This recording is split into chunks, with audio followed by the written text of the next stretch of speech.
Have you ever imagined opening your front door and discovering that someone's some stranger who has never been in your life, never seen how you struggle, never witnessed your sacrifices, has decided that you are not good enough? He decided to call the authorities and say that his children were in danger. Not because he saw abuse, not because he saw hunger or injuries, but because he judged, because he looked out the window, saw the normal chaos of a house with small children, and decided that this was evidence of failure, of negligence, of a mother who can't cope. Lily Carson knew exactly what that moment was like, because she lived it. The knock on the door came at 7 in the morning on a Tuesday. Nothing special about that day. Just another morning trying to keep 3 small children alive and functioning before 8 o'clock. Lily was in the middle of the controlled chaos that was every morning in her house.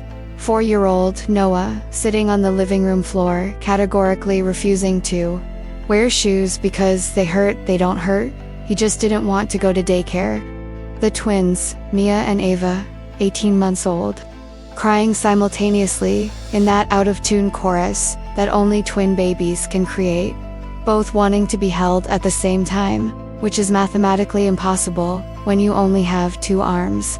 And the coffee that Lily had completely forgotten on the stove burning, filling the kitchen with the smell of domestic failure.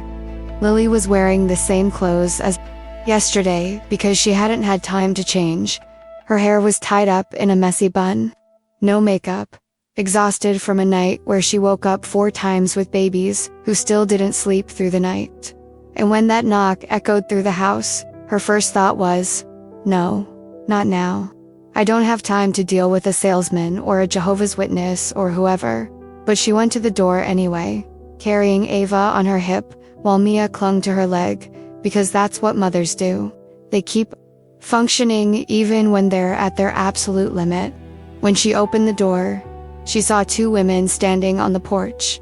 Professional suits, leather briefcases, carefully neutral expressions that were somehow more frightening than open anger. Lily knew immediately that something was wrong. Lily Carson, one of them asked, polite but cold voice, a tone that didn't allow for familiarity. Lily nodded, shifting Ava's weight from one hip to the other because her arm was numb. Yes, we're from Child Protective Services. We received an anonymous report of child neglect. We need to go in and assess the children's living conditions. The world stopped. Literally stopped. Lily heard the words, but her brain took far too long to process what they meant. Child neglect. Her children were everything to her. Literally everything that mattered. Everything she woke up for every day. Everything that kept her going when grief threatened to engulf her completely. How could anyone all think she was negligent? What? Lily managed to say, her voice coming out strange, distant. Who reported it? Why? The second woman spoke, consulting a file. The complaint is anonymous, but it alleges that the children are being left without proper supervision, that the house is in inadequate condition, that you're not coping. Those last 3 words fell like a sentence. Not coping. As if it were an established fact. As if Lily had already been judged and condemned before even knowing there was an accusation. Can I see some identification? Lily asked, trying to buy time, trying to understand what the hell was going on.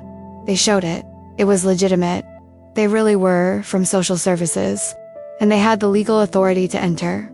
Lily couldn't refuse, not without looking guilty, not without giving more ammunition to whoever had made this absurd accusation. So she stepped back, opened the door wider, let them in, and watched with growing horror as their critical gazes swept across her house, cataloging every imperfection, every toy scattered on the living room floor, every dirty dish piled in the kitchen sink because Lily hadn't managed to wash them last night, every piece of clothing in the laundry basket waiting to be folded, every visual piece of evidence that yes, there was chaos there, because there were 3 small children, because there was a single mother trying to do the work of 2. Because real life isn't a decorating magazine where Everything is always perfect. Have you ever experienced this? Have you ever felt judgmental stares on every choice you made? Every imperfection? Every sign of humanity? Twisting everything to appear flawed? Lily felt it. At that moment, standing in her own room while strangers invaded her space and jotted things down in official files. She felt every ounce of shame, fear, and indignation a person can feel. Because she knew the truth. She knew she was a good mother, that she loved her children more than anything, that he was doing his best under impossible circumstances. But the truth didn't matter. What mattered was perception. And someone had created the perception that Lily Carson was negligent. And now, the system was there to confirm it. Noah appeared from the hallway at that moment, still barefoot, holding a battered teddy bear. "Mommy, who are these people?" His voice was small, curious, but also worried, because even a 4-year-old can sense tension in the air. "They're visitors, dear. Go back to your room to play." "Okay." Lily tried to keep her voice calm, normal, but her hands were trembling. And the social workers looked at Noah with that professional attention that seemed to search for signs of trauma, abuse, neglect. "Stay with me until the end." Because what happened to Lily in the following days and weeks wasn't just inconvenient bureaucracy. It was a systematic attack on her motherhood, her dignity, and the family she was desperately fighting to keep intact. And if it weren't for one person, a single person, who decided to look beyond appearances and see the truth, Lily would have lost everything. But that person hadn't appeared yet. He hadn't knocked on the door yet. He hadn't yet decided that this exhausted woman with 3 children deserved something more than judgment. That moment was yet to come. And when it did, it would change absolutely everything. The social workers stayed for 45 minutes. 45 minutes that felt like days. They opened cupboards. They checked the refrigerator. Is there enough appropriate food? They inspected the children's rooms. Are the cribs safe? They asked questions that seemed casual, but that Lily knew were traps. How many hours do you work a day? Who takes care of the children when you're working? Do you have a support system? Family? Friends? How would you describe your emotional state over the past few months? Lily answered everything honestly, because lying would be worse. But honesty hurt. "I work part-time, 4 hours a day. The children are in daycare. I don't have close family. My husband died 6 months ago. My emotional state. I'm coping. It's difficult, but I'm coping." Every answer was noted. Every word potentially used against her. When they finally left, they left Lily with a promise or a threat, depending on how you interpreted it, that they would return. "We will process this information and get back to you with next steps. In the meantime, we strongly suggest that you keep the house in more organized conditions and consider childcare arrangements that provide more consistent supervision." The door closed, and Lily collapsed. She literally slid down the door until she was sitting on the floor, her back against the wood, still holding Ava, who had started crying again. Noah stood a few feet away, looking at his mother with wide, frightened eyes. "Mommy, are you crying?" Lily quickly wiped her face. "I'm fine, love. Mommy's just tired." But she wasn't fine. She was terrified, because she knew how these things worked. She'd heard stories. Single mothers being investigated, patterns of concerns being established, and eventually, children being removed temporarily while the mothers stabilized. Temporary becoming permanent. Families being destroyed not by actual abuse, but by the failure of being alone, of not having enough resources, of being human in an impossible situation. Lily spent the rest of the day on autopilot. She fed the children nutritious, balanced food, because she needed to prove they were well fed. She obsessively cleaned the house, every surface, every corner, because she needed to prove it wasn't messy. She folded all the laundry. She washed all the dishes. She organized toys in appropriate boxes. She transformed her lived-in home into a sterile showroom. And she hated every second of it. Because it wasn't about keeping the house clean for pride or comfort. It was about performance. It was about proving her humanity to strangers who had already decided she was failing.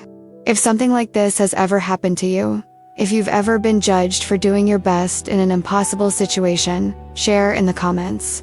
Because Lily wasn't alone in this experience. Thousands of mothers go through this every year, and we need to talk about how the system that should protect families often destroys them.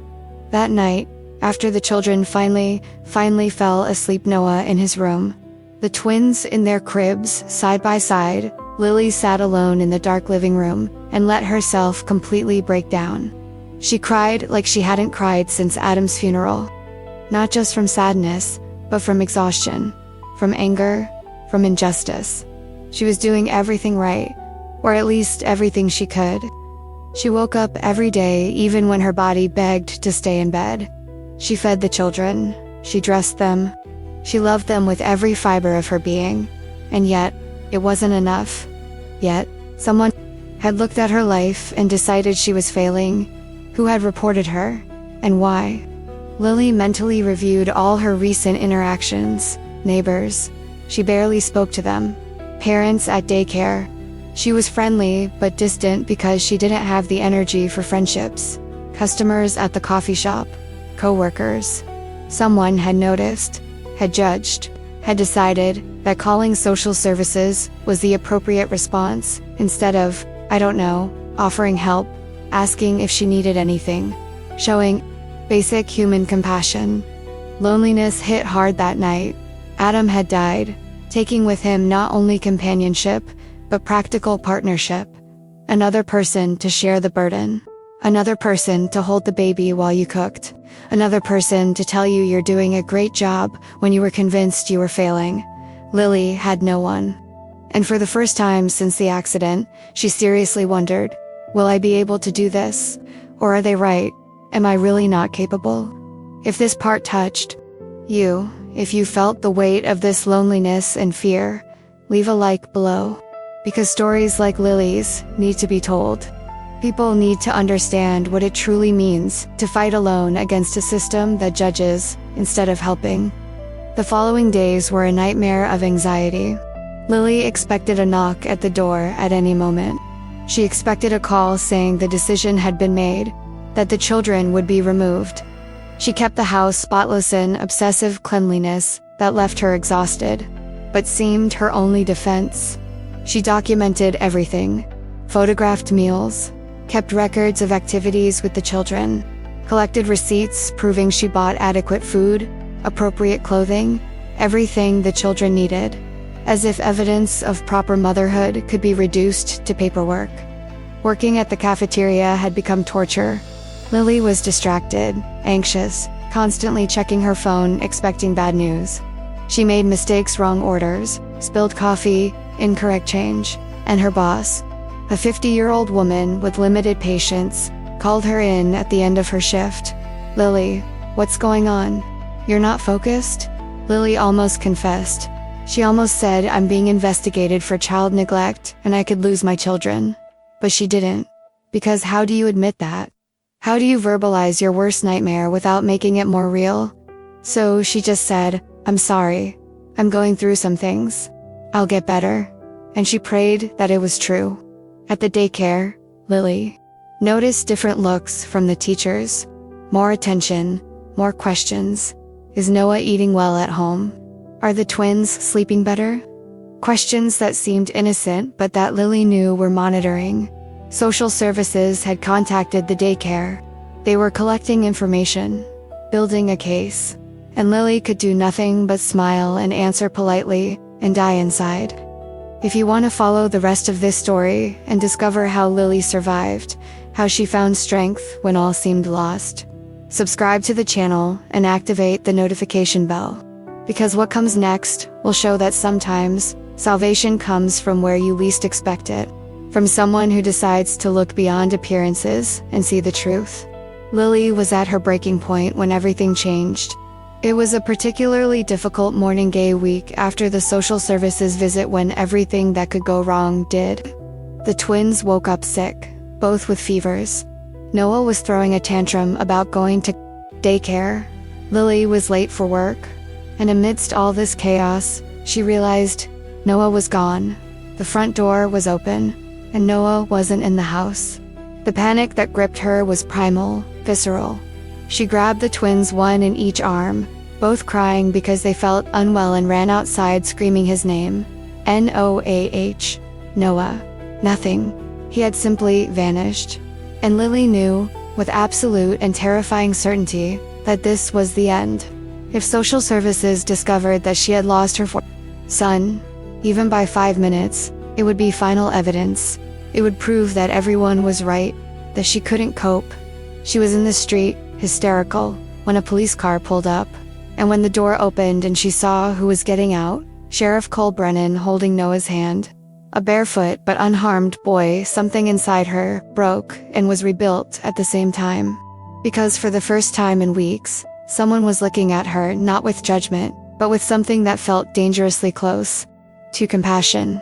Now I want to delve even deeper into this subject, because to fully understand what was happening to Lily, to truly feel the weight of the injustice being committed against her, you need to understand who she was before everything fell apart, before the complaint, before social services, before she became a target of a system that should have protected her but was, in fact, slowly destroying her. Lily Carson was 28 years old, but she carried the weariness of someone twice her age. It wasn't just physical weariness though that was also abundant. It was existential weariness. The kind that comes from waking up every day and having to keep functioning when a fundamental part of you has died and will never return. She had been raising 3 children alone for 6 months, not by choice, not because she had planned to be a single mother, not because she was irresponsible or had made bad decisions, but because the universe had decided, on a rainy Tuesday night 6 months ago, to take her husband away from her so suddenly and violently that it still didn't seem real. Adam Carson had died in a car accident on his way home from work. A truck had crossed a double lane on the highway. Head-on collision. Instantaneous. The paramedics said afterward. As if instantaneous made a difference. As if knowing he wasn't suffering made his absence any less devastating. One moment he existed, calling Lily to say he was leaving the office, asking if she wanted him to pick up anything on the way. His voice normal, casual, alive. The next moment, a call from the hospital. Your husband was in an accident. You need to come immediately. And when she arrived, it was too late. He was already gone. And Lily was left there, in the cold hospital corridor, still holding the phone in her hand, trying to process how her entire life could change in the space of 15 minutes. She had been left alone with Noah, who had just turned 4, and the twins Mia and Ava, who were 1-year-old and still in the phase of needing everything: food, diapers, constant attention. 3 children who didn't fully understand that Daddy was never coming back. Noah constantly asked, "When is Daddy coming home?" And Lily had to explain again and again and again, in ways that a 4-year-old could process. "Daddy went to heaven, sweetheart. He can't come back. But he loves you very much." Words that were never enough, that never made the pain go away. The twins were too young to understand anything beyond that. Their routine had changed, that the person who used to hold them, play with them, make silly voices, simply wasn't there anymore. Lily had no safety net. She had no family to fall back on when things got too difficult. Her mother had died of cancer when Lily was 22. Her father was absent. He had abandoned the family when Lily was a teenager, and no one knew exactly where he was now. She had a sister, Catherine, but Catherine lived in Australia with her husband and children. They spoke occasionally by video, but Catherine couldn't simply drop her life and come help. And Lily wasn't going to ask her to. She wasn't going to be a burden to anyone. Adam's parents had come for the funeral. They'd stayed a week, offered condolences and a few casseroles, but then they went back to their own lives in another state. They visited occasionally, sent birthday presents for their grandchildren, but practical, day-to-day help raising 3 children. wasn't on the table. So it was just Lily, completely, utterly alone. Life insurance had been a devastating disappointment. Adam had insurance through his job, but it was a basic policy.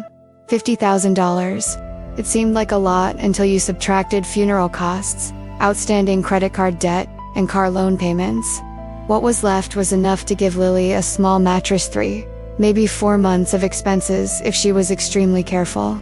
But it wasn't enough for her to stop working. It wasn't enough for long-term security. It was a temporary band-aid on a wound that needed surgery.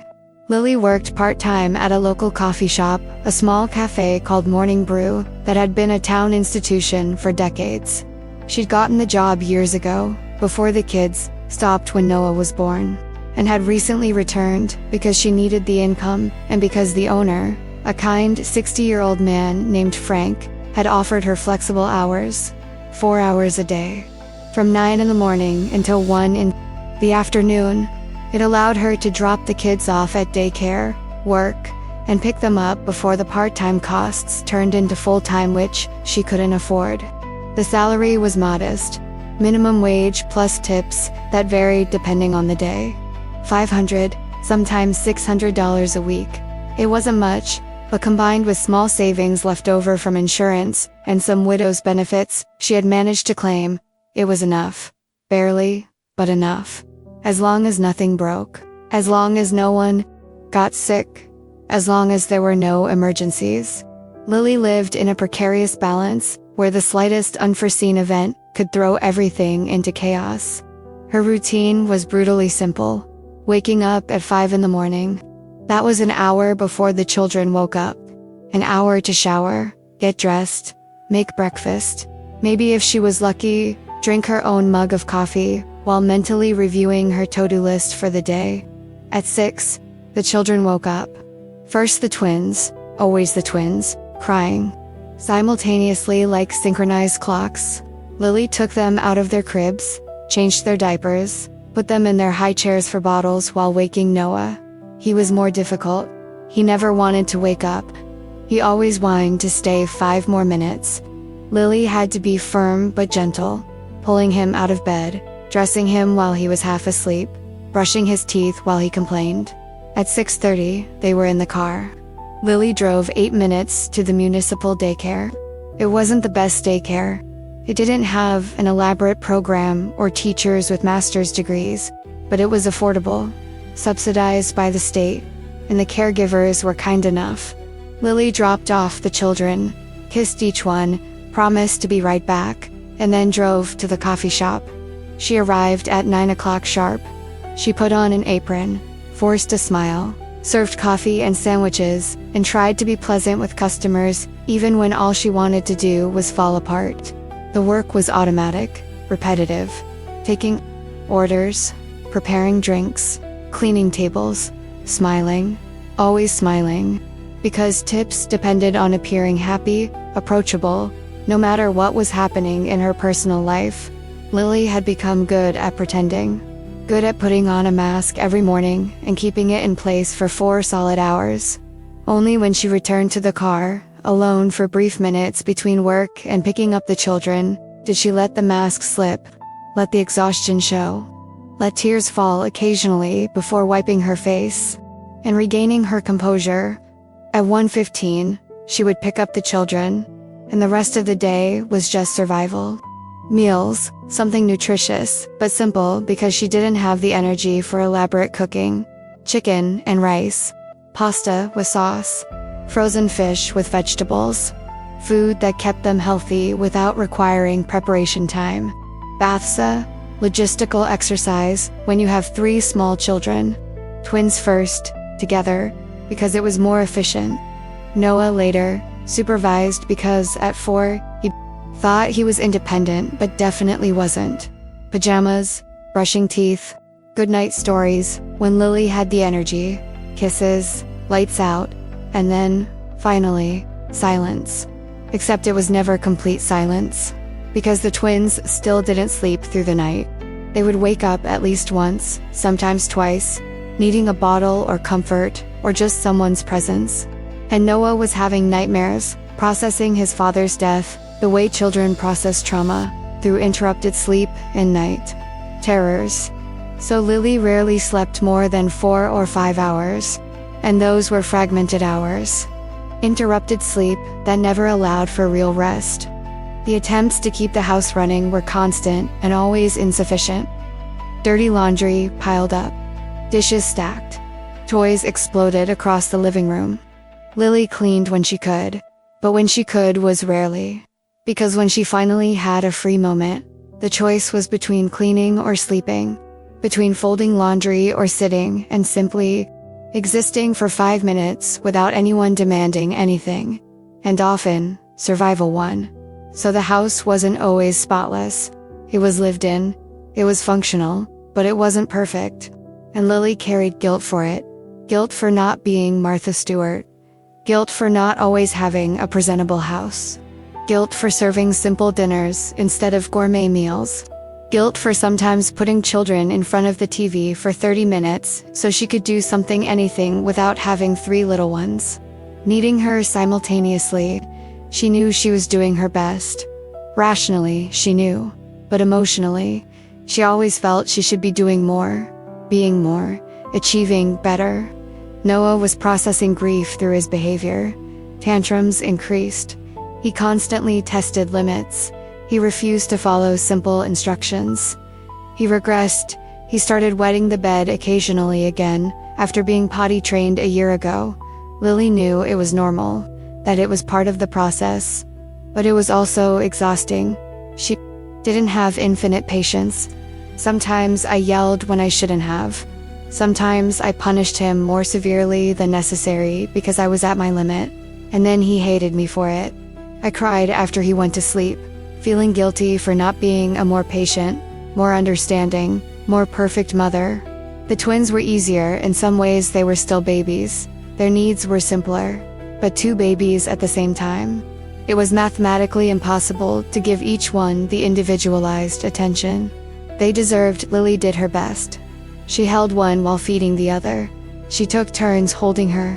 She tried not to have a favorite, even when inevitably one was easier than the other on a given day.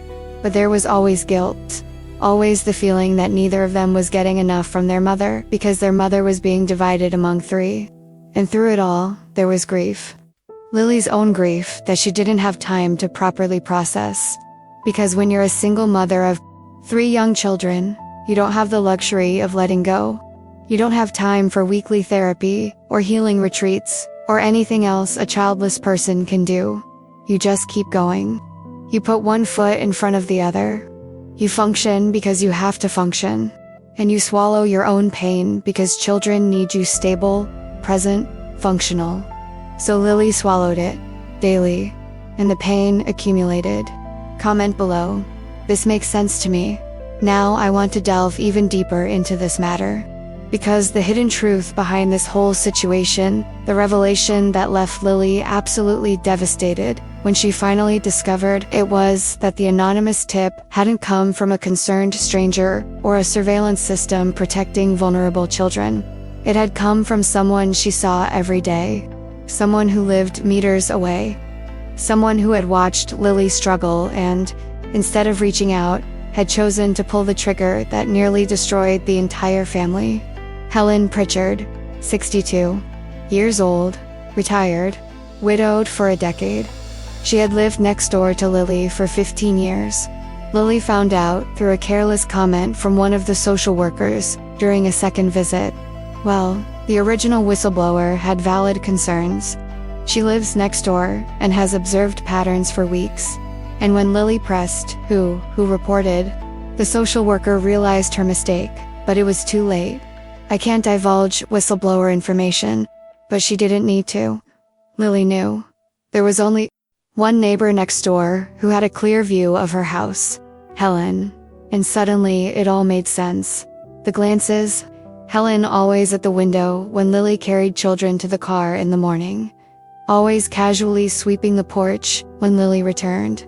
Always observing with that expression that Lily had interpreted as benign curiosity, but now recognized as judgment. Helen had been cataloging every imperfection, every moment where Lily seemed to be failing. And she had decided that instead of knocking on the door and asking, "Do you need help? Can I hold a baby while you prepare dinner? Can I pick Noah up from daycare so you can have a moment to breathe?" Instead of any human gesture of compassion, she was going to call the system and report negligence. What were these concerns that Helen had so carefully documented? Lily reconstructed them through comments from social workers, through questions they asked, through specific details that only a neighbor with direct observation would have. Noah playing alone in the yard while Lily put twins to bed. This was interpreted as child left unsupervised. It never mattered that the yard was fenced, that Lily checked on him every few minutes through the window, that Noah was 4 years old and needed some independence instead of being smothered. It didn't matter. It was neglect. The house looked chaotic through the window. Helen could see Lily's room from her own window. She saw toys on the floor.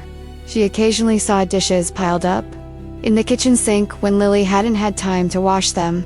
She saw visual evidence of a family living there, not a magazine showroom, but a real home, where real children played and made a mess and existed.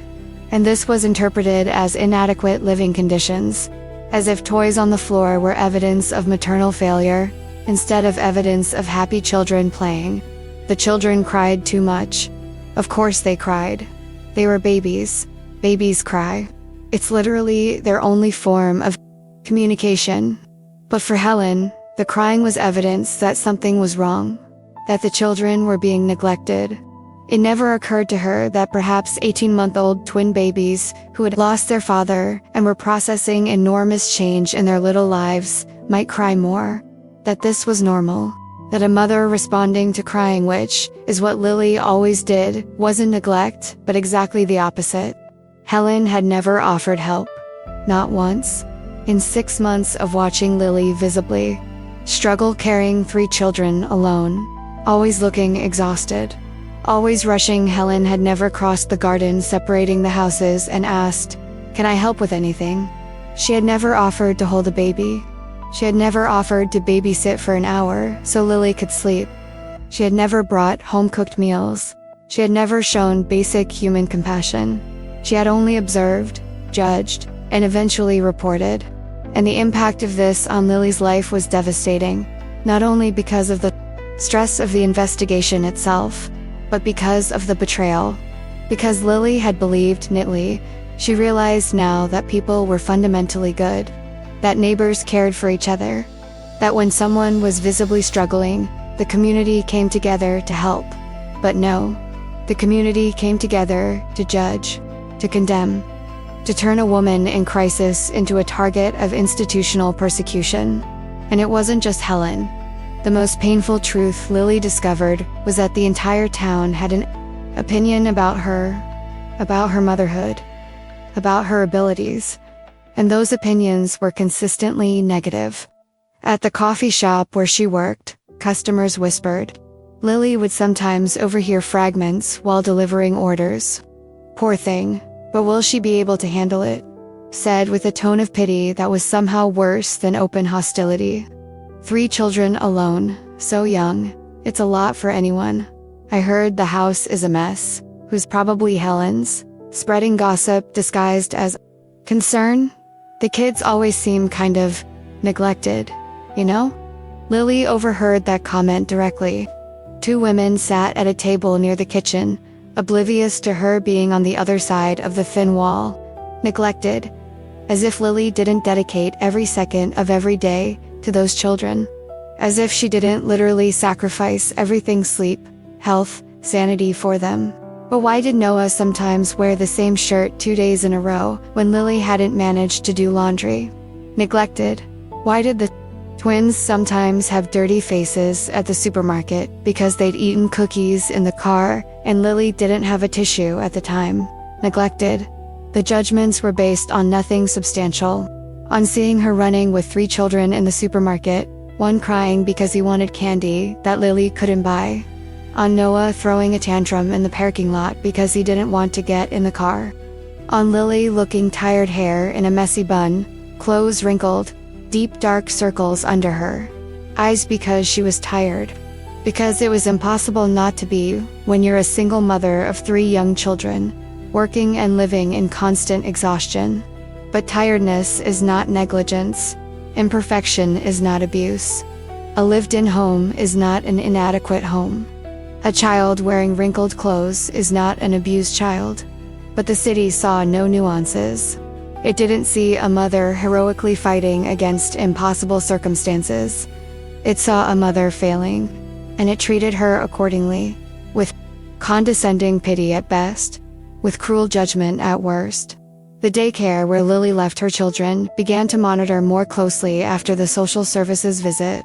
Lily noticed the change immediately. Teachers were asking more questions. Did Noah eat breakfast today? The twins seem a little irritable. Did they sleep well? Questions that seemed casual, but that Lily knew were documentation.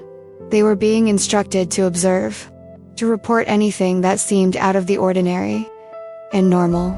For a child is so variable, so dependent on the specific day, that literally anything could be turned into concern. Was Noah having a difficult day? A tantrum when it was time to leave? This was noted. Child showed resistance to separation. Possible anxiety related to domestic situation. Were the twins crying because they were starting to get a cold? Noted babies seemed uncomfortable. Mother was informed, but did not seem adequately concerned, because Lily knew it was a normal cold and not a medical emergency. But this was interpreted as a lack of adequate concern. The children's pediatrician, Dr. Morrison, a 50-year-old man who had been their doctor since Noah's birth, began asking extra questions during routine checkups. Tom changed. He became more suspicious, more inquisitive. Are the children eating well at home, Lily? Are you able to provide adequate nutrition, as if she were depriving them of food? Are they getting enough sleep? Do you maintain a consistent sleep routine? As if a perfect routine were possible with twins who still woke up twice a night. And then the question that really hurt, are you coping, Lily, emotionally, physically? Because if you're struggling, there are resources. There are ways to get help. Said with that professional concern that was indistinguishable from judgment. As if she were a ticking time bomb about to explode. As if it were only a matter of time before she completely snapped. Lily wanted to scream. She wanted to say, of course I'm fighting. My husband died. I'm raising 3 children alone. But fighting doesn't mean failing. It means continuing even when it's difficult. But she didn't say it. She just smiled. She nodded. I'm fine, Dr. Morrison. Just tired. But I'm managing. Because admitting difficulty was admitting weakness, and weakness would be used against her. What devastated Lily the most was realizing that no one, literally no one, had offered real help. Everyone had concerns. Everyone had opinions. Everyone had judgments. But concrete help, tangible support, nothing.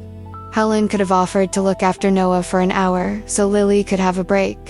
Concerned customers at the coffee shop could have left larger tips, knowing she was a struggling widow. Teachers at the daycare could have offered to stay an extra 30 minutes at no extra cost. On days Lily was late, Dr. Morrison could have connected her with real support services, instead of just asking if she was coping. But nobody did any of that. Because it's easier to judge than to help. It's easier to watch someone sinking and comment on how they shouldn't have gone into the water in the first place, than to reach out and pull them out. And Lily realized a brutal truth about human nature. People love to feel superior. They love to look at someone struggling and think, I would never let it get to that point, without acknowledging that they don't know, can't know how they would react in the same impossible circumstances. The transformation that took place in Lily during those weeks was painful but necessary. She had started out naive, believing in the basic goodness of people. She had believed that community meant something, that neighbors looked after each other, that when tragedy struck, people came together to offer support. But she was forced to confront a much colder reality, that compassion is rare, that judgment is abundant, and that the system that should protect vulnerable families often destroys them because it's easier to remove children than to provide real support for the mother who just needs help. Now I want to delve even deeper into this subject, because the moment Cole Brennan decided to pay attention, not with casual curiosity but with genuine intent, was the moment that completely changed the trajectory of this story. And understanding why he did that, when literally everyone else had chosen to turn their backs, is fundamental to understanding the kind of man he was and the kind of connection that was about to form. Cole Brennan hadn't planned on getting involved. Technically, it wasn't his problem. The original call had gone to social services, not his department. Alleged child neglect was a social welfare matter, not a criminal one, at least not until there was evidence of actual abuse, which no one was alleging. Cole was sheriff. He had jurisdiction over crimes, over keeping the peace, over enforcing the law, not over assessing whether a mother was doing her job or not. So when he saw a social services patrol car parked on Lily Carson's street one Thursday morning, his first reaction should have been to keep patrolling. It wasn't his problem, but he didn't continue. Something made him stop, slow down, observe.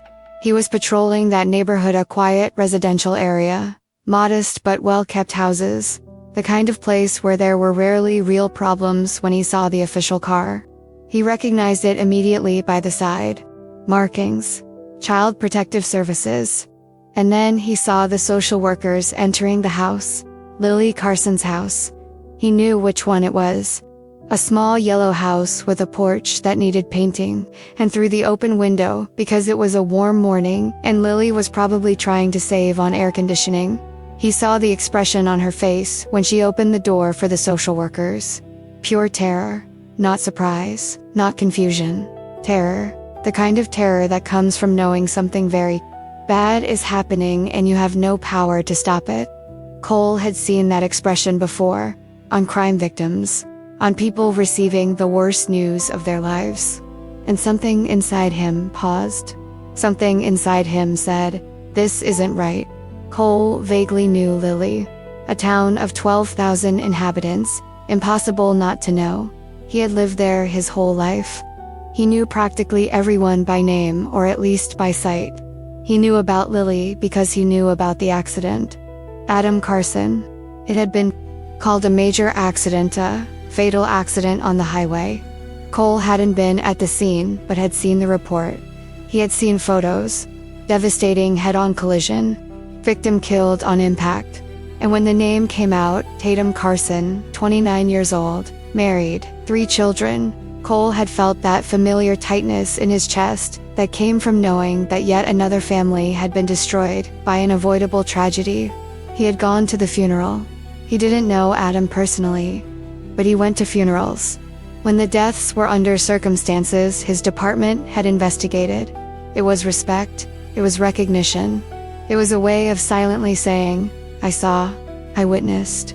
His life mattered, and he remembered seeing Lily there, too young to be a widow, holding twin babies, barely able to hold both, one in each arm, and a little boy, 3 years old at the time, clinging to her leg, crying, asking loudly enough for Cole to hear, "Where's Daddy? I want Daddy."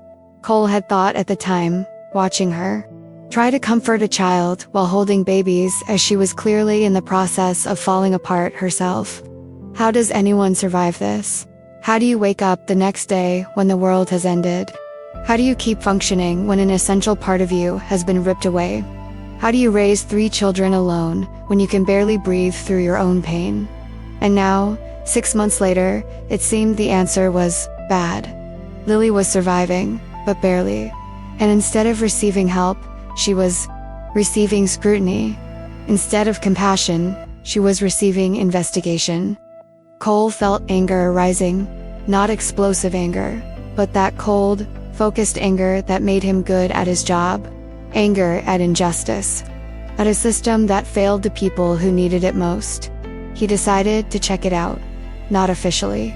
There was no official reason to get involved, but as a concerned citizen, as a decent human being, as someone who couldn't simply drive away knowing that a woman who had already been through hell was being put through another. He waited in the patrol car parked a few blocks away. He watched as social workers emerged 40 minutes later. He saw neutral, professional expressions from them. He saw thicker files when they left than when they arrived. Documentation, evidence, building a case. Cole waited another 15 minutes to give Lily time to process, to breathe, and then he went to the door. He knocked, gently.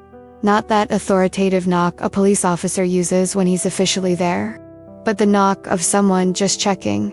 Lily opened it, and Cole immediately saw that she had been crying. Red and swollen eyes, blushed face, hands visibly trembling as she held the door. She recognized him. Sheriff Brennan. Her voice came out hoarse, tired. "Lily," he said. First name. Not the formal Mrs. Carson. "I heard you had a visit from social services. Is everything all right?" Simple question, but loaded, because obviously everything wasn't all right, and he was giving her space to say that if she wanted to. Lily looked at him for a long moment. Cole saw the battle raging on her face. Part of her wanting to crumble. Part of her wanting to keep up the mask. Part of her not trusting enough to be vulnerable with an authority figure. And then something broke. She almost laughed, but it came out as a sob.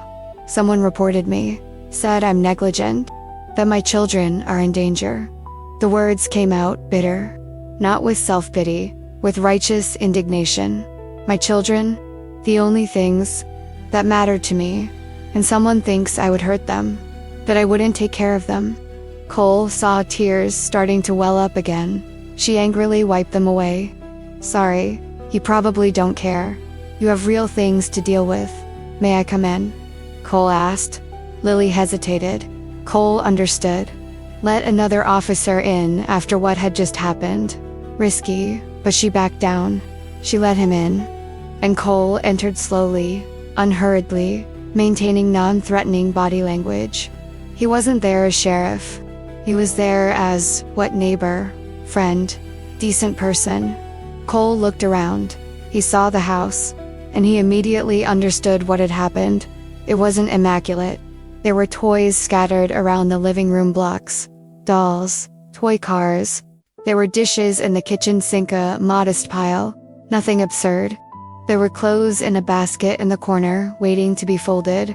There were signs of life being lived, of a family existing, of a mother who was choosing to spend time with her children, instead of obsessively maintaining a magazine-perfect house. But he also saw other things. Things that social workers should have seen but chose to ignore. Clean children. The twins were in the playpen, wearing clean clothes, their diapers obviously recently changed. Noah was in the living room playing with blocks, his hair combed, his clothes spotless. All three children seemed well-fed, healthy, and happy. Cole went to the refrigerator. Lily didn't protest and opened it. He saw food. Not in abundance, but enough. Milk, eggs, fruit, vegetables, chicken. Things that a mother concerned about nutrition would buy. She saw medicine neatly arranged in the kitchen cabinet. Children's Tylenol, vitamins. Everything labeled, organized by child. She saw a calendar on the wall with doctor's appointments. She saw photos, dozens of them on the wall.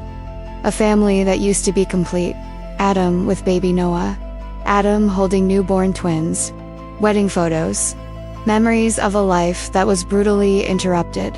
And she saw Lily, a mother at her absolute limit. Exhausted, overwhelmed, probably not sleeping enough. Definitely not having a moment to rest, but a mother who was trying. A mother who loved these children with all her heart. Cole turned to Lily. She stood there, arms crossed defensively, waiting for judgment, waiting for him to confirm what social workers had hinted at, that she wasn't coping, that there was a problem. "This doesn't look like neglect," he said, firm voice, without hesitation, and he saw something break on her face. As if that simple validation, those 4 words, were the first kindness anyone had shown her in months, maybe more. As if no one, not a single person, had looked at her situation and said, "You're doing a good job. You're being a good mother." Lily started to cry.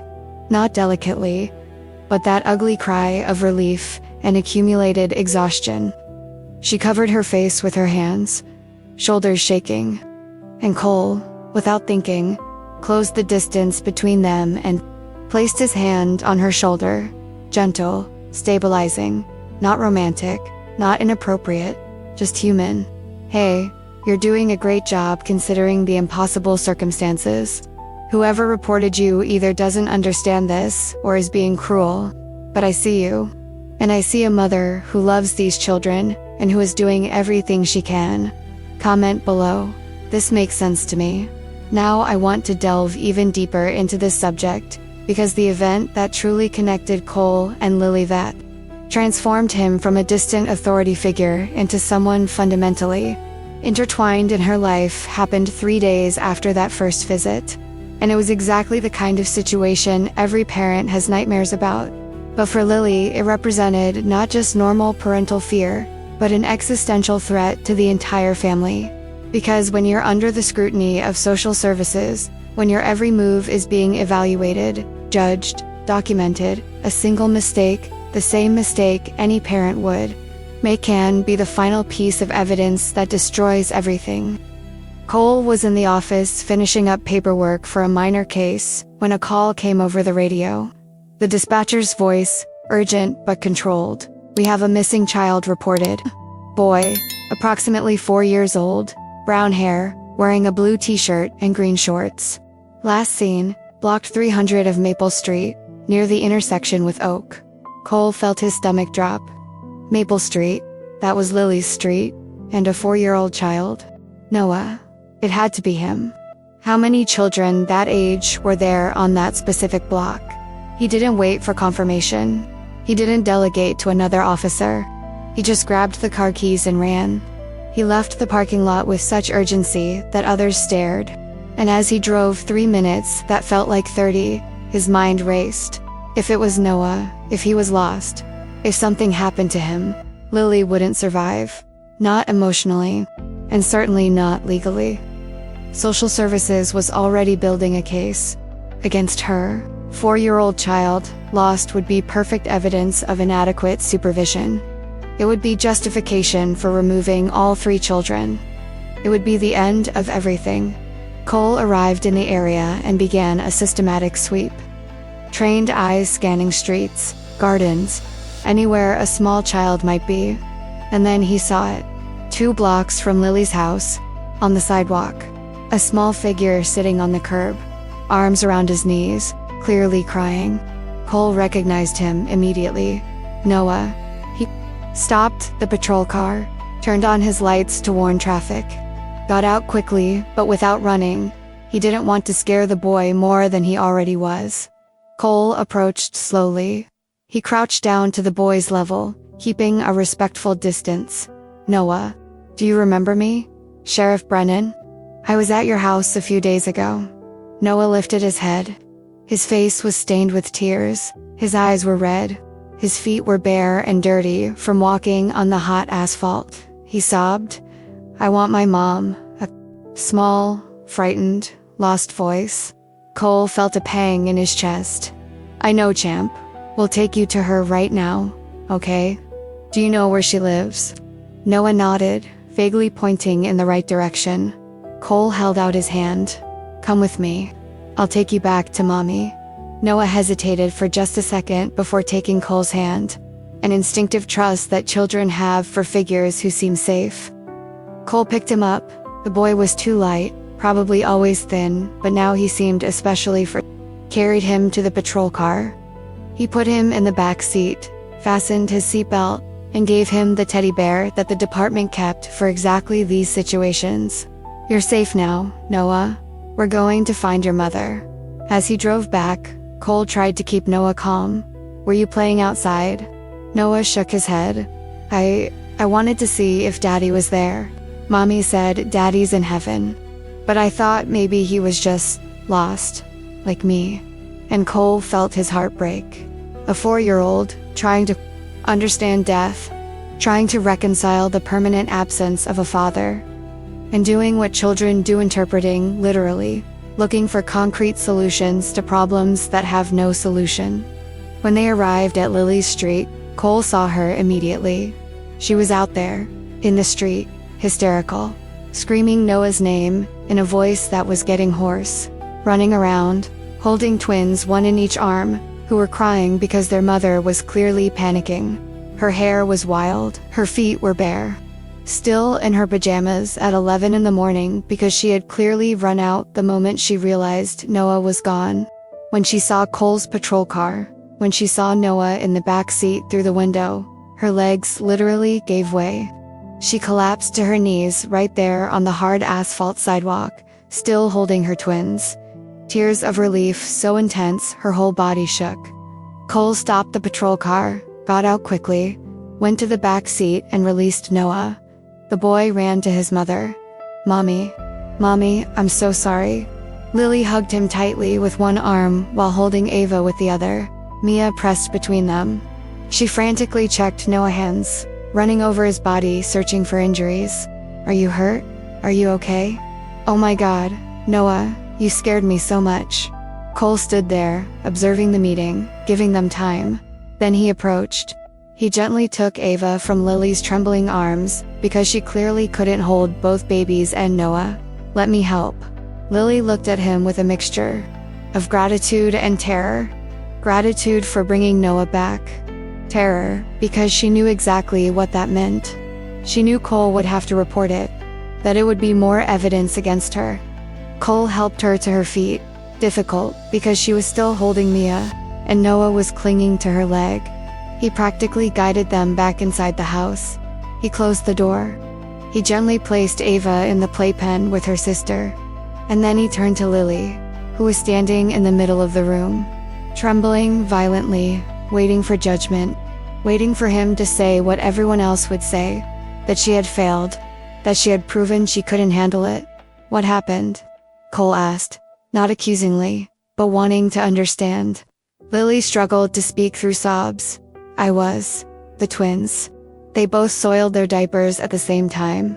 Both of them. And you can't leave them like that, because they'll get diaper rash. So I was changing them. One, then the other. On the changing table in the room. And Noah was. He said he was going to play in his room. I said okay. It took 5 minutes. Maybe not even that. And when I finished and went to check on him, the front door was open, and he had left. She began to cry harder. The lock. I had put that high lock that you can't easily reach. But I forgot to actually lock it after I picked up the mail this morning. I forgot. For 5 minutes, I forgot. And he got out. He could have been run over. He could have been taken. He could have. She couldn't finish. I'm terrible at this. Everyone's right. Helen's right. Social services is right. I can't do it. I can't keep 3 children safe. I can't. Cole placed his hands on her shoulders, firmly, forcing her to look at him. Lily, stop, breathe. She tried. Her breaths were ragged and irregular. Now listen to me. Babies escape. It happens.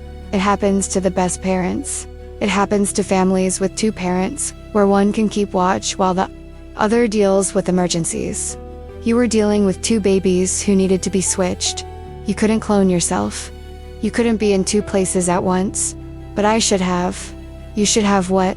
Left babies in dirty diapers? That would be real neglect. Tied Noah up? That would be abuse. You made an impossible choice in an impossible situation. And yes, something went wrong. But Noah is safe. He's unharmed. He learned a scary lesson about not leaving without permission.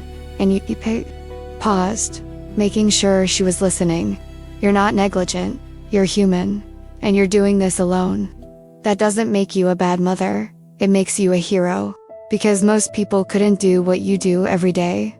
Lily looked at him through tears, as if searching for signs of deceit, of condescending pity. But she saw only honesty. You'll have to report this, won't you? To social services? Cole hesitated. Because yes, technically he should. Mandatory protocol when a child is found. Unsupervised. But he also knew what would happen if he reported it. Lily would lose children. Not because she was a bad mother, but because the system doesn't distinguish between intentional negligence and unavoidable human error. I will report that I received a call about a lost child, that I found her 2 blocks from home, that I returned her to her mother, who was actively searching, that the mother was clearly distressed and appropriately concerned, that the child was unharmed, and that the situation was resolved without incident. He paused. I will not speculate about inadequate supervision because I saw no evidence of that. I saw a mother dealing with multiple small children and an intelligent child who figured out how to open a door. That's all my report will say you. You can do this. It won't get you into trouble. Cole smiled slightly. Let me worry about my problems. You worry about your kids. And Lily. She looked at him. Install a second lock. One he definitely can't.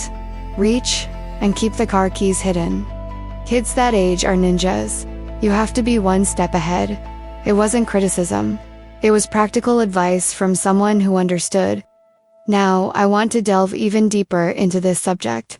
Because what happened in the weeks following the incident with Noah escalated into such real, immediate danger that Lily began to understand with terrifying clarity. She wasn't just fighting to prove she was a good mother. She was fighting to keep her family intact. And she was losing, despite everything Cole had said, despite how he had written the report to protect her. Protocol was protocol. And protocol dictated that a child found unsupervised should be reported to social services. There was no way around it. The phone call came 2 days later. The same social worker as before, but the tone was different. Colder, more formal, more final. Mrs. Carson, we need to schedule a follow-up visit. Tomorrow at 9 in the morning, please have all 3 children present. It wasn't a request. It was an order. And Lily knew what it meant. She was escalating. They were building a stronger case, and she had no defense. When the social workers arrived this time, there were 3, not 2, which in itself said it all. They brought official paperwork. Lily read through tears.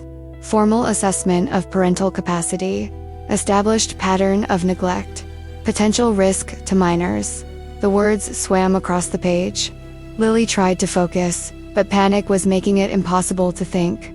Clearly, Mrs. Carson, we are initiating a formal assessment. This is standard procedure when there are multiple incidents of concern. Multiple. It was one incident. 1. Lily heard her voice rising, hysterical, and forced herself to calm down. Hysteria would be used against her. It was 2. The social worker corrected. Original complaint of inadequate conditions and insufficient supervision. And now, a 4-year-old child found alone 2 blocks from home. This establishes a pattern, a standard of what? Of being human, of not being able to multiply myself. Lily knew she was losing control, but couldn't stop. I was changing to babies at the same time. Both had soiled themselves. What should I have done? Left them in dirty diapers while I watched him. The social worker maintained a neutral expression, professionally compassionate but motionless. Precisely our concern, Mrs. Carson. Perhaps you can't handle 3 children alone. Perhaps the situation is unsustainable. There it was. The truth everyone was thinking, but now it was being said aloud, officially, documented. Lily Carson wasn't enough. No matter how hard she tried, no matter how much she loved those children, no matter that she woke up every day and did the impossible, it wasn't enough. And her children were going to pay the price for it.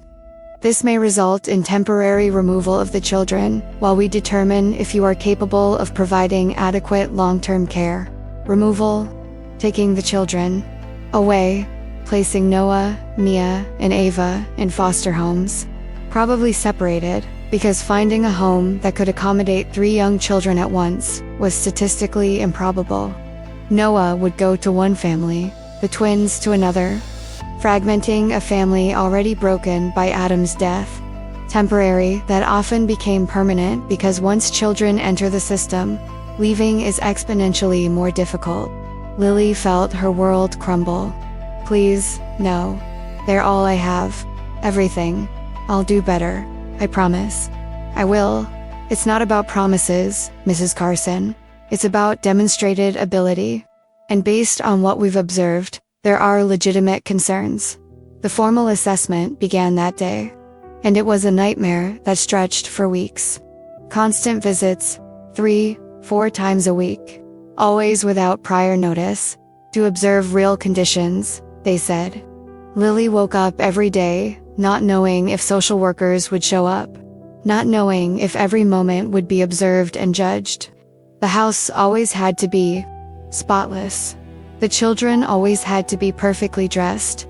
Lily always had to appear calm, controlled, capable. It was constant performance, and it was exhausting. They watched everything. How she fed the children. Noah refused to eat vegetables. Didn't you insist? How she handled tantrums. He raised your voice when he didn't obey. Is that appropriate? How she managed multiple needs. The twins were crying for 5 minutes while you prepared their bottles. Is 5 minutes an acceptable amount of time to let babies cry? Questions that had no right answers. Questions designed to find fault with any decision she made. They meticulously inspected the house. They checked expiration dates on the refrigerator. They measured the bathwater temperature. They counted how many educational toys Noah had versus how many electronics. They checked if medications were locked away out of reach. They assessed whether the twins' cribs met up-to-date safety standards. Lily began living in a constant state of anxiety, always expecting to find something wrong, always ready to point out the next flaw. And they interviewed children. That was perhaps the most terrifying part.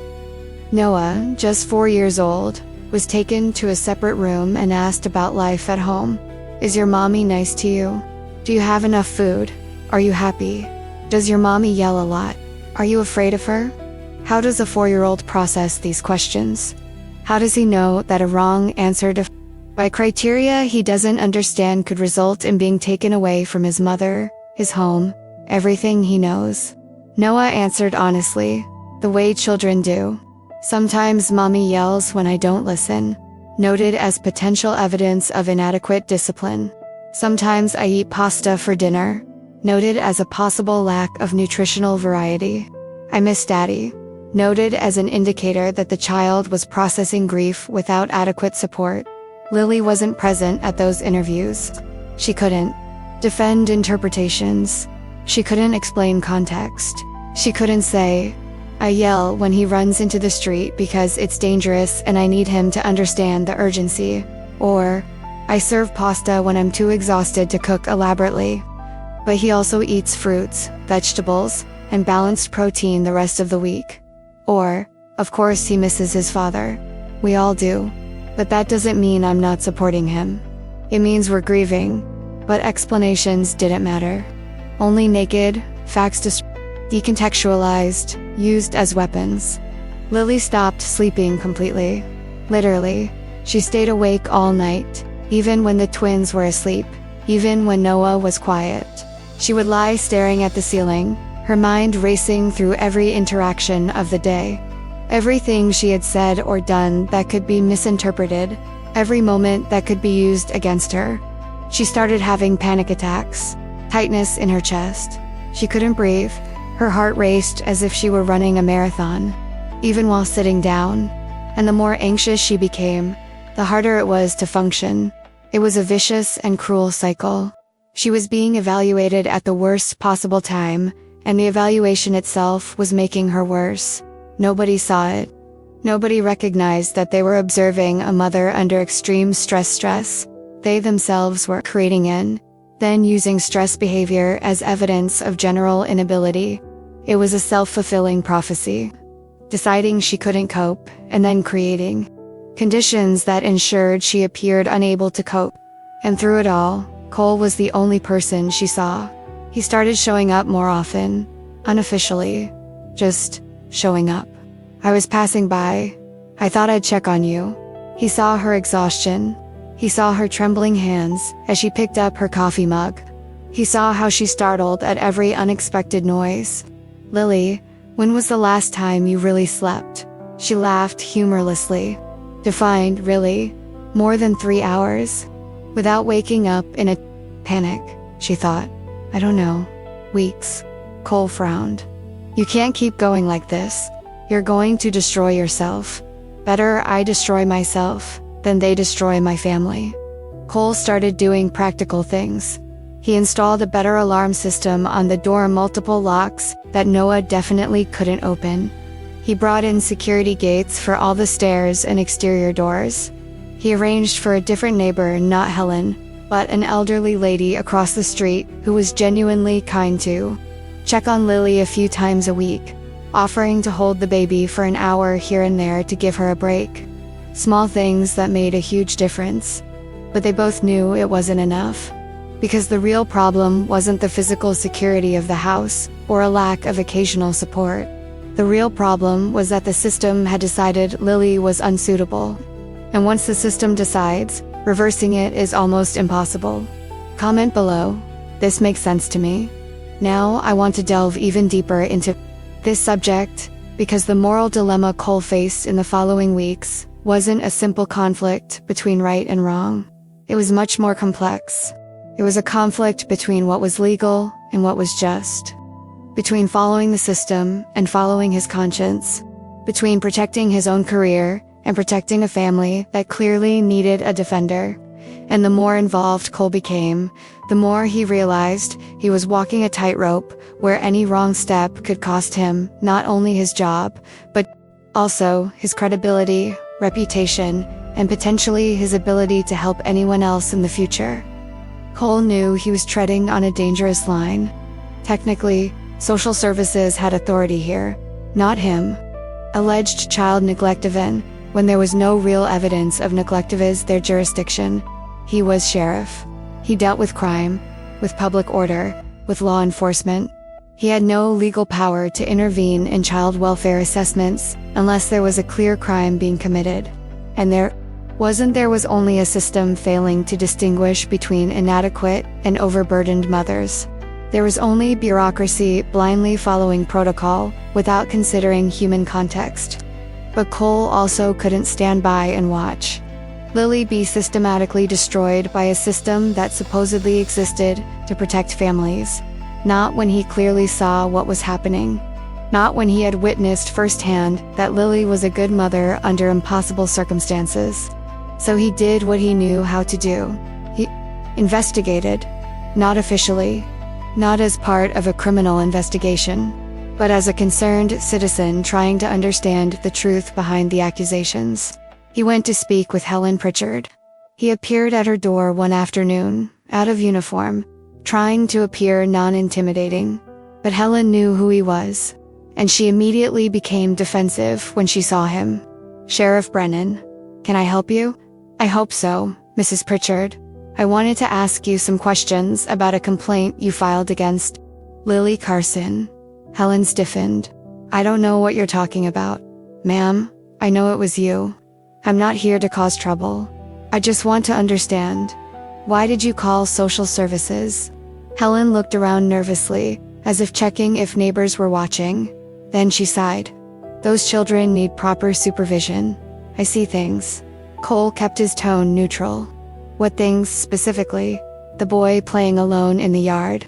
The babies crying all the time. The house always looking a mess. The mother always looking sloppy. It's not a suitable environment. Cole processed this. Mrs. Pritchard, she has 3 young children. A 4-year-old boy and 18-month-old twins. Alone, her husband died 6 months ago. No close family, no help. Have you offered to help her? Helen seemed offended by the suggestion. It's not my responsibility to take care of her children. If she can't handle it, she shouldn't have had so many. Cole felt anger rising, but kept it under control. She didn't plan to be a widow, ma'am. She didn't choose to raise 3 children alone. It happened, and instead of helping a neighbor in crisis, you chose to report her. Why? Helen crossed her arms. Because it's the system's job to deal with these situations, not mine. But is it your job to report? Cole couldn't hide his disgust. Helen became even more defensive.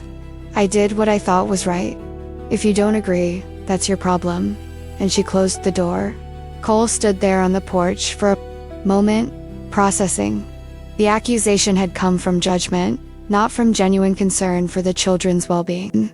It had come from a woman who saw imperfection and decided it was a moral failing, who saw a mother struggling and decided it was incompetence, and that didn't matter. Because once the system was involved, it had a life of its own momentum, and stopping it was almost impossible. Cole went to speak with the social worker assigned to Lily's case, Jennifer Matthews, a 40-year-old woman who had worked for social services for 15 years. He knew her vaguely. They had worked together on a few cases where there was overlap between child welfare and criminal investigation. She was professional, ethical, but also strict about following protocol. "Jennifer, I need to talk to you about Lily Carson's case." Jennifer sighed. "Cole, you know I can't discuss active cases. I know, but I also know you're fair. And I want to make sure you're seeing the whole picture. Here." Jennifer hesitated. Then she gestured for him to come into her office. She closed the door. "What do you mean?" Cole leaned forward. "Do you really think removing these children is better for them? Taking them away from the mother they love, who clearly loves them, and putting them in the system? Separating them, probably because finding foster homes for 3 at a time is nearly impossible. Do you really think that will improve their lives?" Jennifer looked at the file on her desk. "Lily's case, Cole, I understand your concern. I really do. But we have protocol, and protocol exists for a reason. It exists because children have died in the past when we didn't intervene. And how many families have been destroyed when we intervened unnecessarily?" Cole retorted. "Jennifer, I've been to her house multiple times. I've seen how she interacts with these children. I've seen how much she loves them. I've seen how hard she tries. She's not neglectful. She's exhausted. She's overwhelmed. She needs help, not punishment. This isn't punishment, Cole. It's protection. Protection for whom? Because it doesn't seem to be protecting these children. It seems to be traumatizing them. Noah asks every day when social services are going to take him away. A 4-year-old child living in terror. How is that protection?" Jennifer remained silent for a long moment. Cole saw conflict in her face. She wasn't a bad person. She wasn't trying to destroy families for sadistic pleasure, but she was trapped in a system with rigid rules and little room for nuance. "Cole, protocol says that a mother who can't adequately supervise children is a risk. And there were 2 incidents. An original complaint with valid concerns, and a child found alone. Valid concerns from a neighbor who never offered to help, who only judged. And child found alone when the mother was dealing with a double diaper emergency, and the clever boy figured out how to pick the lock." "Cole," Jennifer began, but he interrupted her. "She can do it. She just needs support. Additional subsidized childcare. Someone checking on her occasionally. Maybe grief therapy to process her husband's death. Real resources, not threats of removing children. Not constant surveillance that triggers panic attacks. Real help." Jennifer looked at him. "Why do you care so much about this? You barely know her." Cole hesitated. Because that was a fair question. Why did he care so much? Because it's unfair. And because if we don't stand up for people, the system is unjustly crushing. What kind of officers are we? But his arguments, however passionate, had no legal weight. Jennifer promised to consider what he said. She promised to be fair in her assessment. But they both knew her hands were tied by protocol that allowed little flexibility. And Cole left that office feeling deeply frustrated at seeing injustice happen and having no power to stop it through appropriate channels. And then Cole faced a moral dilemma that kept him awake at night. He could follow protocol, stay in his lane, let social services do their job without interference. It would be the safe choice. It would protect his career. It would keep him out of trouble. But it would also mean watching Lily lose children. It would mean knowing that he had the power to make a difference, and chose not to because it was inconvenient or risky. Or he could intervene. More actively. in ways that technically violated the boundaries of his job. He could testify at a custody hearing if it came to that. He could use his position as sheriff to add weight to her defense. He could document each of his visits, showing a healthy family environment. He could do many things, but each one came with risk. Because if he got too involved, if he used his official position to influence a child welfare case, he could be accused of conflict of interest, of abuse of authority, of improper favoritism. And there was another layer of complexity. What if he was wrong? What if, despite everything he saw, Lily really couldn't cope? What if he intervened, saved the family, and then something actually happened? A child got seriously hurt. Worse, he would be responsible. He would have blood on his hands for interfering in a proper assessment. These were impossible questions. Questions without right answers. And Cole lost sleep because of them. He would stay awake at night, staring at the ceiling of his own room, replaying every interaction with Lily and the children, searching for signs he had missed. Signs that maybe, just maybe, the system was right and he was letting emotions cloud his judgment. But he always came back to the same conclusion. Lily was a good mother. Imperfect, yes. Exhausted, absolutely. Needing help, desperately. But negligent, abusive, inadequate. No, definitely not. Now I want to delve even deeper into this subject, because the transformation that occurred between Cole and Lily in the following weeks wasn't sudden or dramatic. It was gradual. It was built on small, accumulated moments of kindness, on constant presence when everyone else had disappeared, on shared vulnerability that neither of them had planned but which became inevitable. And it was precisely this slow pace, this careful building of trust, that made the connection between them so deep and so real. Cole started showing up. Not every day, not in a way that seemed obsessive or inappropriate, but he showed up often enough that Lily started to count on it, on him. Sometimes he was in uniform, stopping by during patrol to check on the security improvements. Other times, he showed up off-duty, in jeans and a t-shirt, with a casual excuse. I was just passing by. I thought I'd check on them. Always casual. Always giving her the excuse to say she was busy, that she didn't need company, but she never said it. She always let him in. He fixed things. The door lock that Noah had managed to open, Cole installed a new system with multiple locks positioned high up, completely out of reach of a 4-year-old, child-proof locks. I installed them where he can't reach them even if he drags a chair. He brought in safety gates. 2 of them. One for the door leading to the backyard.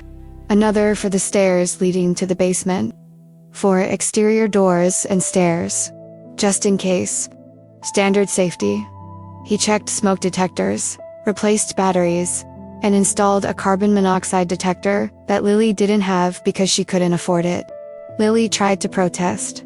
Every time. Cole, you don't have to do this. You're already doing too much. I can't repay you for all this. Cole always shook his head. You don't have to pay anything. And I know I don't. But I want to. Let me help. Lily, please. And there was something about the way he said please, as if it were a favor for him, not for her, that dismantled her defenses. Then she stopped protesting. She began to accept. She began to let someone help for the first time in so long. Cole started showing up on the toughest mornings. He quickly learned that Mondays were the worst a weekend. Without a structured week made Monday chaotic. So he'd show up at 7, knock on the door, come in with extra coffee he'd stop to buy. I thought you might need this. And then, unasked, he'd help. He'd carry a diaper bag to the car. He'd strap the twins into their car seats, while Lily dealt with Noah, who was having a tantrum about shoes. Sometimes, when Lily was particularly late and visibly on the verge of panic, he'd simply say, "Let me take Noah to daycare. You deal with the girls at your own pace. No rush." And Lily, who would have refused anyone else's offer because accepting would seem like admitting weakness, accepted his, because Cole never made it seem like she was failing. He always made it seem like they were working as a team. "We'll take this. You take Mia, I'll take Ava. Always we. Always partnership. Never rescue.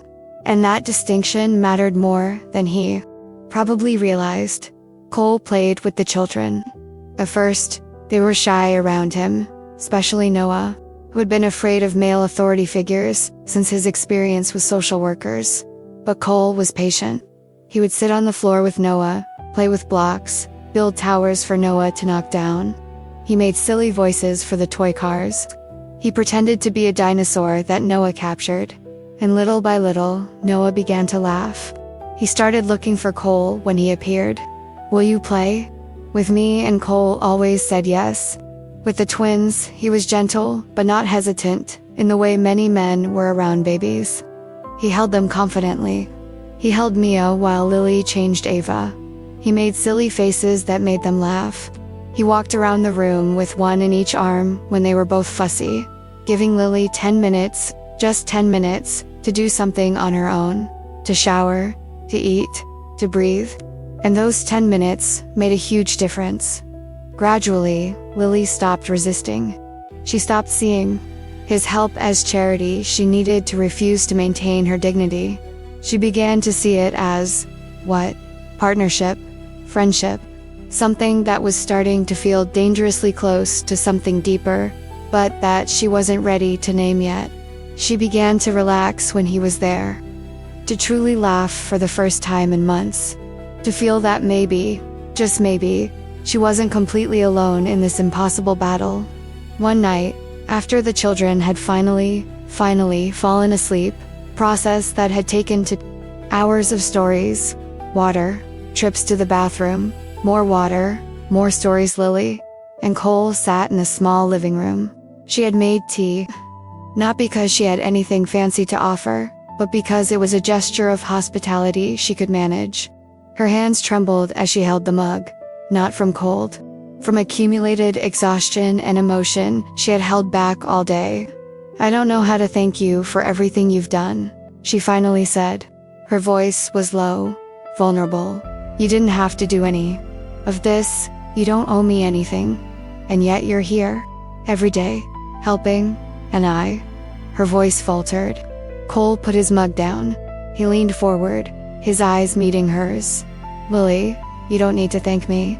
Seriously, I'm not doing this because I think you owe me something.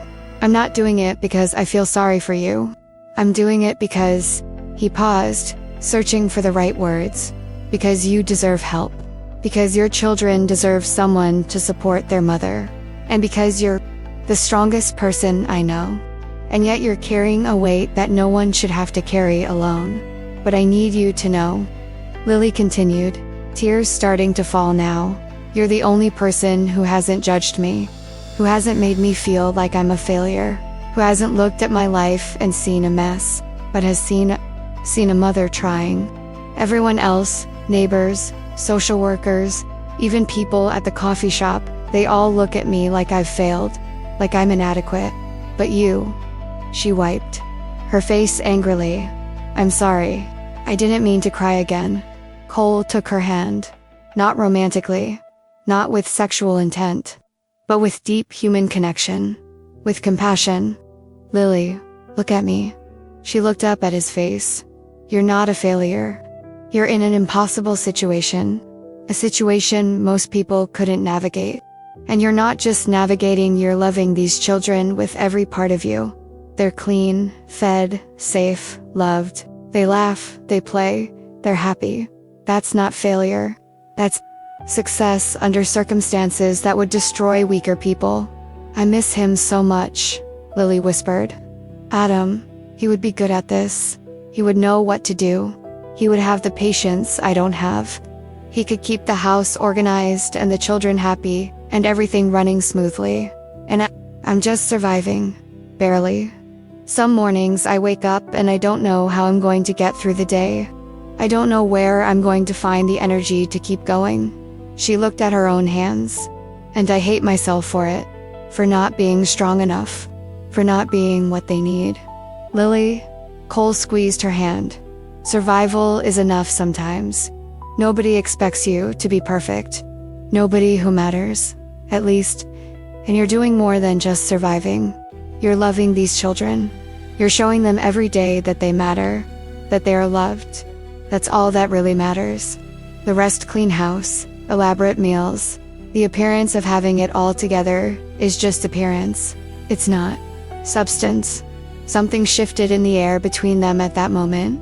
It wasn't a dramatic moment. There was no background music or cinematic lighting. But it was real.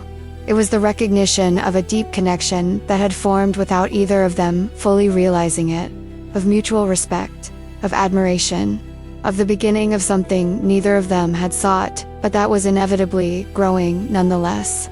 Cole realized he was falling in love with this woman, not despite her imperfections, but because of the strength he saw in her, because of the fierce love she had for her children, because of the resilience she demonstrated every day. And Lily realized she was beginning to trust again, to open a heart that had closed after Adam's death, to consider the possibility that perhaps, eventually, she could love again. Not replacing Adam, never, but adding something new, something that honored his memory instead of betraying her. Neither of them said anything that night. There was no kiss, no declaration. But when Cole finally left too late, because neither of them wanted the moment to end, and Lily locked the door behind him, she leaned against it for a long moment, smiling for the first time in what seemed like years, feeling something akin to hope, and realizing that maybe, just maybe, she would get through this, not alone, but with someone by her side who chose to stay even when it was hard. Comment below. This makes sense to me. Now I want to delve even deeper into this subject, because what Cole did in the final weeks of Lily's evaluation was a meticulously orchestrated campaign that combined factual evidence with passionate advocacy, always walking that fine line between intervening professionally and intervening personally. He used every resource he had, every connection, every ounce of credibility he had built up in 18 years as a law enforcement officer, and he risked consciously, deliberately, the reputation he had cultivated because he believed that some battles are worth more than personal safety. Cole began by compiling systematic evidence of Lily's good parenting. Not opinions, not feelings, but concrete facts that would be difficult to refute. He went to Noah's school. He spoke with his teacher, Mrs. Martinez, a 50-year-old woman who had taught preschool for 20 years, and who had seen hundreds of children pass through her classroom. "What can you tell me about Noah Carson?" Cole asked. "Professionally, what is he like at school?" Mrs. Martinez smiled immediately. "Noah is pure joy. A bright child, curious, socially well-adjusted, plays well with other children, listens to instructions. He's happy. You can tell when a child is happy versus when they're just functioning. Noah is genuinely happy." She paused. "Why are you asking? Is there a problem?" Cole shook his head. "No, just gathering information. Lily is under evaluation by social services. Long story, but I need to document that Noah is thriving." Mrs. Martinez frowned. "Social services. Lily Carson. That's absurd. That woman is an exemplary mother. Always on time to pick up Noah. Always asks how he's doing. Always involved. Reads to him every night, and I know because he tells me stories we read and says, 'Mommy, read that with me too.' Participates in every school event. Makes healthy snacks. And most importantly, Noah speaks of her with pure love. 'My mommy does this. My mommy said that.' There are no signs of neglect. Zero." Cole asked her to put it in writing, a formal statement. She did so immediately. Cole went to the children's pediatrician, Dr. Morrison, the same doctor who had asked suspicious questions before. Cole entered not as sheriff, but as an advocate on behalf of a friend. "I need the Carson children's medical records." With Lily's permission, of course. He had signed permission. Dr. Morrison hesitated. "Cole, you know I have concerns." "Based on what?" Cole interrupted. "Exactly. Give me the facts. Are the children healthy, doctor?" Morrison sighed, picked up the files. "Yes, all three. Vaccinations completely up to date. Normal growth, normal development, no signs of malnutrition, physical abuse, medical neglect. In fact, he paused. Lily is more diligent than most parents. Never misses an appointment. Always has questions prepared. Always follows treatment instructions. Then why the suspicious questions? Because she seems overwhelmed, and I worry. Cole leaned in. Overwhelmed is not negligent. It's human. Give a formal statement confirming that children are well cared for medically. Dr. Morrison did. Cole gathered testimonials from customers at the coffee shop where Lily worked. He spoke with regulars. What do you think of Lily as a person? Multiple people said variations of the same thing. She's sweet, dedicated, always speaks of her children with love. You can see how much she loves them. Cole asked for written testimonials. He got 8 of them, all positive, all painting a portrait of a devoted mother. He compiled everything, organized it into a professional folder, and presented it to Jennifer Matthews, a social worker, not as Sheriff Brennan, but as Cole, a concerned citizen and family friend. Before you finalize the evaluation, you need to see this. Jennifer flipped through documents, read statements, studied medical records. Her expression gradually shifted from professional skepticism to something softer. Cole, this is substantial. It's true. It's all true. And it clearly demonstrates that Lily Carson is a good mother under impossible circumstances. Cole pressed her. Look, Jennifer, if the real problem is that she needs support, then give her support. Community services, additional subsidized childcare, support groups for widows, grief therapy, tangible resources. But don't punish her for being alone. Don't take children away from a mother who clearly loves them and is doing everything she can. Because if you do that, you're not protecting those children. You're traumatizing them. Jennifer was silent for a long moment. Then, you're right. I'll recommend monitoring instead of removal. But there will be conditions. The decision came 2 weeks later. Lily received an official letter. Her hands trembled so much, she could barely open the envelope. Cole was there. He was sure he would be there when the news arrived. Lily read aloud, her voice breaking. After thorough evaluation, we have determined that there is insufficient evidence of willful neglect or an unsuitable environment to justify removal of the minors. However, Ms. Carson will be placed under supervised monitoring for a period of 6 months. Conditions include monthly follow-up visits, mandatory participation in a parenting skills course, maintenance of stable employment, and adequate housing conditions. Failure to comply with any of these conditions will result in immediate reassessment. It wasn't a complete victory. There were strings attached. There was continuous monitoring. There was a list of requirements she needed to meet to demonstrate adequate capacity, as if love and dedication could be reduced to a bureaucratic checklist. It wasn't fair. It was condescending. It was the system saying, "We allow you to keep your own children, but we're watching." But it was infinitely better than the alternative. It was children staying with their mother. It was family remaining intact. It was a chance to prove again and again that she was enough. When Lily finished reading, she just stood there for a moment, processing. And then she broke down, not from sadness, from a relief so profound and overwhelming that her body couldn't contain it. She literally fell to her knees right there in the middle of the room, letter still in her hand, and wept. Sobs that shook her whole body.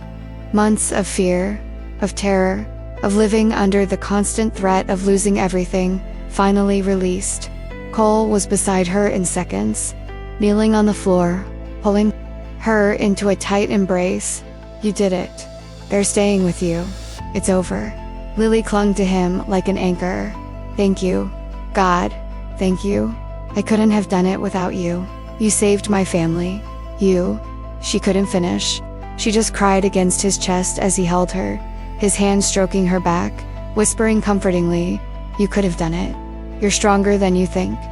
But I'm glad you didn't have to do it alone." They stayed like that for a time neither of them could measure. Eventually, Lily's crying slowed. Her breathing stabilized. She pulled away enough to look at him. Her face was stained with tears. Her eyes were red, but also something else. Hope. For the first time in months. Real hope. "I don't know how to repay you." Cole touched her face gently. "You don't owe me anything. Just keep being the amazing mother you already are. Keep loving these children and let me keep helping when you need it.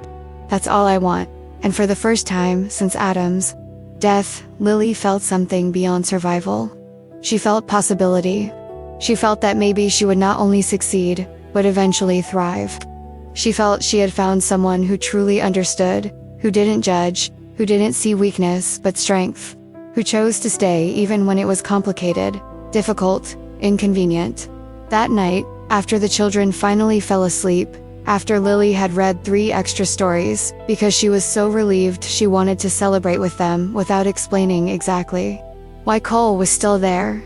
They sat on the old sofa, closer than they had sat before, and something in the air was different, charged, not with bad tension, but with the recognition that something had changed between them, that they had transitioned from friendship to something deeper. Lily turned to him. "Cole, I need to tell you something." He looked at her, waiting. I'm starting to feel things for you. Things that scare me because I don't know if I'm ready. Because it feels like betrayal. Even though I know it's not. Because, Lily," Cole took her hand. "You don't need to explain. I feel it too. And there's no rush. There's no pressure. Just let it happen naturally. If it's meant to be, it will be." Lily looked into his eyes. She saw patience. She saw understanding. She saw a man who wasn't trying to replace Adam, but who was offering something new. Something of himself. And she leaned in, slowly, giving him a chance to back away if he wanted. But he didn't back away. They kissed, gentle, tentative, like a whispered promise rather than a shouted declaration. Like an acknowledgement of something new beginning amidst the ruins of so much suffering. And when they parted, both had tears in their eyes. But they were good tears. Of hope, of a new beginning, of a possibility neither of them had thought they would find. Cole realized at that moment that he had fallen completely in love with this woman. Because of her strength. Because of her love for the children. Because of the resilience she showed even when she thought she was failing. And Lily realized that it was okay to love again. That it wasn't betrayal to Adam, but honor to him. Because he would have wanted her to be happy. To have someone by her side. Not to spend the rest of her life alone just out of loyalty to his memory. Now I want to delve even deeper into this subject. Because the 2 months following that kiss, that silent promise of a new beginning, were the closest thing to normalcy Lily had experienced since Adam's death. And for the first time in what seemed like a lifetime, she allowed herself to believe that perhaps, just perhaps, the worst was over. That she and the children could finally breathe. That the future was no longer a source of terror, but of possibility. But she should have known. She should have remembered that peace never lasts when someone has decided you don't deserve it. Life had stabilized in ways that seemed almost miraculous compared to the chaos of the previous months. The social services monitoring visits happened monthly, as promised, but had become routine instead of a source of panic. Jennifer Matthews would show up, observe for an hour, ask standard questions, note that everything seemed appropriate, and leave. Always with the same comment, "Keep up the good work, Lily. You're doing well." 5 simple words that meant the world. The children were thriving. Noah had stopped asking when bad people were going to take him away. He was sleeping through the night again. He was making friends at school. He laughed more. He played more. He was a child again, instead of a traumatized child living in constant fear. The twins, now 2 years old, were talking more, walking with more confidence, developing distinct personalities. Mia was adventurous, always climbing, always exploring. Ava was more cautious, more observant, but with a smile that lit up the whole room when she appeared. Cole and Lily were officially together. Not that they had made an announcement. Not that they had changed their Facebook status or anything performative like that. But everyone knew. Small town, impossible to hide. His car was frequently parked in front of her house. He was seen carrying children, shopping with her, existing as part of the family. And for most, the reaction was positive. It's good that she found someone. Those children need a father figure. Cole Brennan is a good man. Social validation that Lily didn't know she needed. Until she had it. Cole had even talked about moving into her house. Not immediately. He understood that Lily needed time. That moving too quickly would be overwhelming for the children and for her. But he had casually mentioned one night, "You know, my apartment is just me. And I'm here most of the time anyway. Eventually, it would make sense, you know, if you wanted to. No pressure." And Lily had smiled. She had said, "Eventually, yes, I think so." And they had both understood that. Eventually meant when they were ready. When the children were ready. When it felt natural instead of forced. Lily had started making real plans for the first time in months. Plans beyond just surviving the day. She was thinking about going back to school, maybe an online course, something she could do on her own schedule. She was thinking about eventually getting a better job, something beyond working at a coffee shop. She was thinking about a future that wasn't just an obstacle to overcome, but a life to be lived. And that was a huge transformation. From survival to prosperity. From victim to person with agency. Cole was sleeping better too. His conscience was clear because he knew he had done the right thing. He had saved a family that deserved to be saved. He had used his position for good, not for ego or power, but for true justice. And he had found something he didn't know he was looking for. Love again. Partnership. The family he had chosen instead of being born into. But one Tuesday morning, always Tuesday. Lily would later think, why always Tuesday when bad things happened? Cole received a call. He was in the office, reviewing patrol reports, coffee cooling on his desk. The phone rang. Unknown number. He almost didn't answer. But Sheriff answers. Always answers. Sheriff Brennan. The voice on the other end was distorted. Deliberately altered by software or a device. Impossible to determine if it was a man or a woman. Impossible to identify. Sheriff Brennan is in an inappropriate relationship with a woman he should be monitoring. Cole froze. His heart raced. Who is this? The voice continued, ignoring the question. This is a conflict of interest. He compromised the investigation. He used his official position to influence a child welfare case to benefit a romantic interest. She should lose custody of the children. And he should lose his badge. This information will be forwarded to the appropriate authorities. The call died. Click. Silence. Cole sat there, holding the phone, processing what he had just heard. Someone knew. Someone was watching. And whoever it was threatening not only his relationship with Lily, but both their careers, custody of the children, everything they had built. Cole tried calling back. The number didn't accept incoming calls. Of course not. He checked the call logs. The number was a disposable cell phone. Impossible to trace without a warrant and evidence of an actual crime. And technically, there was no crime. Just a veiled threat. He sat there for a long moment, his mind racing. Who would do this? And why? Who had so much to gain from their downfall? Cole began making a mental list. Helen Pritchard, the original neighbor who had reported Lily. She still lived next door, still watching with barely disguised disapproval. But would she be capable of something like that? Of using voice distortion software? Of making coordinated threats? It seemed too sophisticated for a 62-year-old retired woman. But you never know. Social worker. Jennifer Matthews. No. Cole immediately dismissed the idea. Jennifer had been fair, professional, even supportive in the end. There was no reason for her to want to destroy that, unless her superiors had found out about the relationship and were pressuring her. Possible, but unlikely. Jennifer would have come to him directly, not made a threatening anonymous call. Someone from his own department. Cole felt his stomach churn at the thought. Did he have enemies? Not that he knew of. But small department politics could be tricky. Maybe someone resentful because he'd been elected sheriff instead of them.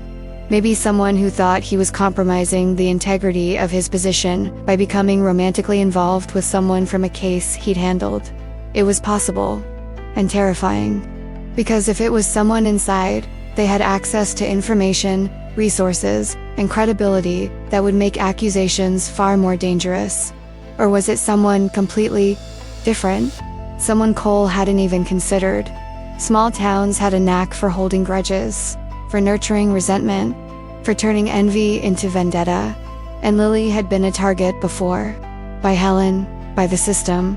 Perhaps there were others watching, waiting for an opportunity to strike again. Cole picked up the phone. He called Lily. She answered on the third ring, her voice cheerful. Hey, I was just thinking about you. Cole hated having to shatter that cheerfulness. Lily, I need to talk to you. In person now, can you ask someone to watch the kids for an hour? His tone conveyed seriousness. Her cheerfulness evaporated. What happened? Just, please. I'm on my way. When Cole arrived, Lily had managed to get a kind neighbor across the street, not Helen, but Mrs. Rogers, who had become something of an elite to look after the children. Lily found him at the door, arms crossed, fear etched on his face. Cole, you're scaring me. What happened? He came in, closed the door. Told her everything. The phone call, the distorted voice, the threats, the accusation of conflict of interest, the possibility of her losing custody, of him losing his badge. Lily grew paler and paler as she listened. When he finished, she just stood there, processing. Then, I knew it. I knew it was too good to last. Someone always has to destroy anything good I can find. Her voice was empty, defeated, as if all the battles she had fought, all the victories she had won, were being erased with a single phone call. Lily, no. Cole grabbed her shoulders. We're not going to let anyone destroy this. We're going to find out who it is, and we're going to stop it. How? You heard what they said. They're right. You used your position to help me. That's a conflict of interest. That's doing what was right when the system was wrong. Cole interrupted. And yes, there are complications. But we didn't do anything illegal. I didn't hide anything.